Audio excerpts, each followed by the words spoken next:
बिस्मिल्लाहिर्रहमानिर्रहीम। अस्सलाम वालेकुम। मेरा नाम रईस इकबाल है और आप इस वक्त देख रहे हैं मेरा यूट्यूब चैनल बहार उर्दू। उम्मीद है कि आप सब खैरियत से होंगे। अज़ीज़ तलबा, आज का मेरा लेक्चर सेकेंड ईयर की क्लास का एक अहम सवाल जो कि सवाल नंबर 6 है, यानी ख़तूत निगारी पर मुश्तमिल है।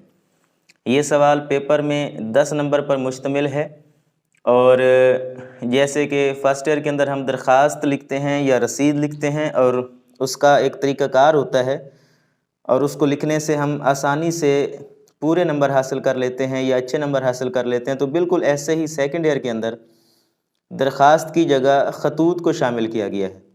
तो ख़त लिखने का भी अपना ही एक अंदाज़ है, लेकिन दरख्वास्त से थोड़ा ये मुख्तलिफ है।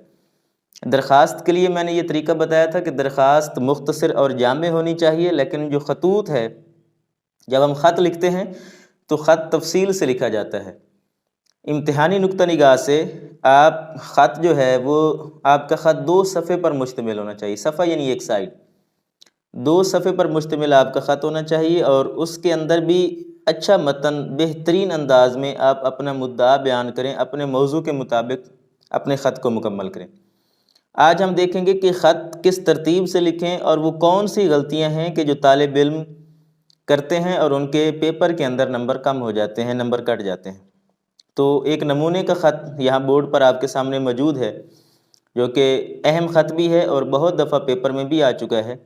यानी छोटे भाई के नाम ख़त, बुरी सोबतों से उसे बचने की तलकीन करनी है। तो आइए इसका जायज़ा लेते हैं और इसका तरीक़ाकार देखते हैं। तो ख़त में सबसे पहले सवाल नंबर लिखने के बाद उसका उन्वान आपने ज़रूर लिखना है। यानी जो भी ख़त आप लिख रहे हैं तो आपने उस ख़त का उन्वान लिखना है। मसलन छोटे भाई के नाम ख़त बुरी सोबतों से बचने की तलकीन है, या वालिद के नाम ख़त पैसे मंगवाने के लिए है, या चचा के नाम ख़त तोहफ़े का शुक्रिया अदा करने के लिए है। यानी आपने उस ख़त का उन्वान ज़रूर दर्ज करना है ताकि पता चल सके कि हम कौन सा ख़त लिख रहे हैं, और इसको आपने मार्कर से लिखना है। उसके बाद आपने दस्ते पर या अपनी जवाबी कापी की शुरू में, यानी सफ़े के शुरू में लाइन पर आपने पेन के साथ लिखना है इम्तिहानी मरकज़, जिस तरह मैंने यहाँ लिखा है। अक्सर बच्चे यहाँ कमरा इम्तिहान लिख देते हैं, तो कमरा इम्तिहान नहीं लिखना आपने। कमरा इम्तिहान, एक तो गलती ये है कि इसमें 2 अलग अलग ज़ुबानों के लफ्ज़ हैं और ये तरकीब दुरुस्त नहीं है, तो हो सकता है कि मुम्तहिन आपका ये नंबर काट ले। तो इसलिए आप या तो इम्तिहान गाह लिखें या फिर इम्तिहानी मरकज़ लिखें। सबसे बेहतरीन है कोई भी ख़त लिखें इम्तिहानी मरकज़। ये दरअसल वो जगह है कि जहाँ से बैठकर आप ख़त लिख रहे हैं। इम्तिहानी नुक्ता निगाह से तो यहाँ पर आप इम्तिहानी मरकज़ लिखेंगे, लेकिन वैसे अगर आप आम रूटीन में ख़त लिखते हैं किसी दोस्त को, तो यहाँ पर आप अपना एड्रेस लिखेंगे, आप अपना पता लिखेंगे जिस जगह से आप ख़त लिख रहे हैं। लेकिन चूँकि हम इम्तिहानी नुक्ता निगाह से ख़त को लिखना समझ रहे हैं, तो आपने इस जगह पर इम्तिहानी मरकज़ लिखना है और कोई अलामत इसके दाएं बाएं नहीं लगानी। आपको इसका 1 नंबर मिलेगा। इम्तिहानी नुक्ता निगाह से इम्तिहानी मरकज़ लिखने का 1 नंबर है। उसके बिल्कुल नीचे ही, उस लाइन पर और कुछ नहीं लिखना, उस सतर पर और कुछ नहीं लिखना, उसके नीचे ही आप लिखेंगे तारीख़। इस अंदाज में तारीख़ की हेडिंग नहीं देनी, बस तारीख़ लिखेंगे। जैसे मैंने यहाँ लिखी है 22 मई 2023। अब तारीख़ लिखने का अंदाज़ यही होना चाहिए। आप इसको किसी और फार्मेट से लिखेंगे तो वो गलती कंसीडर की जाएगी। इसलिए तारीख़ का जो फार्मेट है वो बिल्कुल आपका यही होना चाहिए, उसमें आप गलती नहीं करेंगे। अब इसका भी 1 नंबर है। कोशिश करें कि उर्दू के हिंसों के अंदर तारीख़ लिखें, लेकिन अगर आपके पास इनकी मालूमात नहीं है, आप उर्दू हिंसे नहीं जानते, तो आप बेशक दूसरे हिंसों में, जैसे हम अंग्रेज़ी हिंसे लिखते हैं 22, यानी इस अंदाज में हम लिख देते हैं 22, तो आप इस तरह से भी लिख सकते हैं, तो आपका नंबर नहीं कटेगा। तो 1 नंबर आपको इसका मिलेगा। ये बिल्कुल इम्तिहानी मरकज़ के नीचे लिखेंगे आप। फिर दरमियान में आप आ जाएंगे और दरमियान में आप लिखेंगे प्यारे भाई, यानी जिसको आपने ख़त लिखना है आपने अब उसके अलकाब लिखने हैं। वालिद के नाम है तो आप प्यारे वालिद साहब लिख सकते हैं, प्यारे अब्बा जान लिख सकते हैं। भाई के नाम है तो प्यारे भाई लिखें। वालदा के नाम है तो जो है वो प्यारी वालदा लिखें, प्यारी अम्मी जान लिखें। उसके बाद अस्सलाम वालेकुम, इसमें इमला की गलती नहीं करनी। ये 4 लाइनों पर आपने लिखना है। 1 लाइन पर इम्तिहानी मरकज़, उसके नीचे फिर आपने तारीख़ लिखनी है, फिर दरमियान में एक नई लाइन पर आपने अलकाब लिखने हैं। उसके बाद आपने चौथी लाइन के शुरू में यानी इम्तिहानी मरकज़ के बिल्कुल नीचे ही आप अस्सलाम वालेकुम लिखेंगे और इसमें इमला की गलती नहीं करेंगे। और ज़रूरी बात यह है कि इन दोनों के सामने आपने निदाइया की अलामत ज़रूर लगानी है।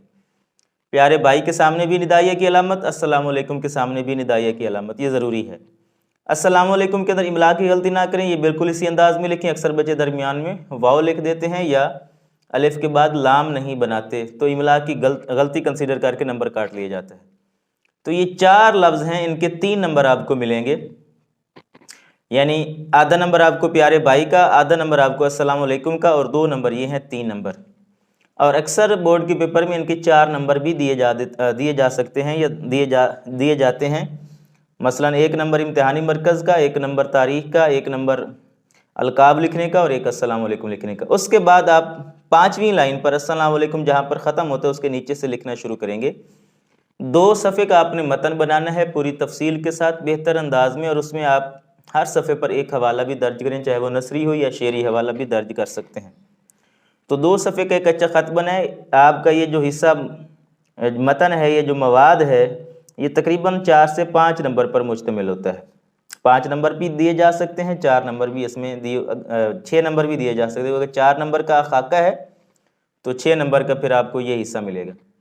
ख़त मुकम्मल करें, फिर इख्तिताम पर वस्सलाम लिखें दुरुस्त इमला के साथ, उसके नीचे आपका भाई अलिफ बेजीम।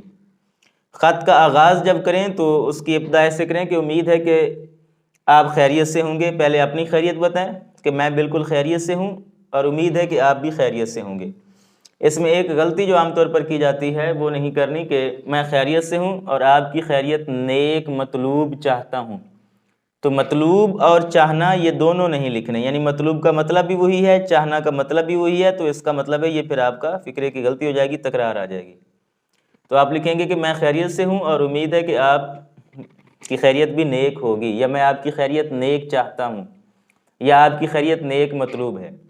अब एक तो पेपर के अंदर इस तर्ज के ख़त आते हैं, यानी जो कि निजी खतूत हम जिनको कहते हैं, रिश्तेदारों के अजीज़ व अकारिब के नाम लिखे जाते हैं। एक तरतीब ख़त की महकमाना खतूत पर भी मुश्तमिल है, जो कि जैसे चीफ़ एडिटर के नाम लिखा जा सकता है, मुदीर के नाम, तो उसमें बाकी सारा तरीक़ाकार यही रहेगा, लेकिन आपने उसके अलकाब तब्दील करने हैं। या फिर आप मोहतरम मुदीर, अगर जंग का नाम पूछा गया है तो वो जंग का नाम लिख देंगे, यानी मोहतरम मुदीर रोज़नामा जंग, अगर शहर का नाम लिखा हुआ है तो वो भी लिख दें, और उसके बाद निदाई अलामत, और आखिर में आपका शुक्रगुजार लिख देंगे। तो इस तरतीब से आपने गलती, ज़्यादातर ये इम्तिहानी मरकज़ लिखने में की जाती है, तारीख़ लिखने में यह चांद इमला की गलती है। तो इस तरतीब से आपने ख़त का जो स्केच बनाना है, जो ढांचा बनाना है, ताकि आप इम्तिहान के अंदर पूरे नंबर हासिल कर सकें। तो अगले लेक्चर तक के लिए मुझे इजाज़त दीजिए। अल्लाह हाफ़िज़।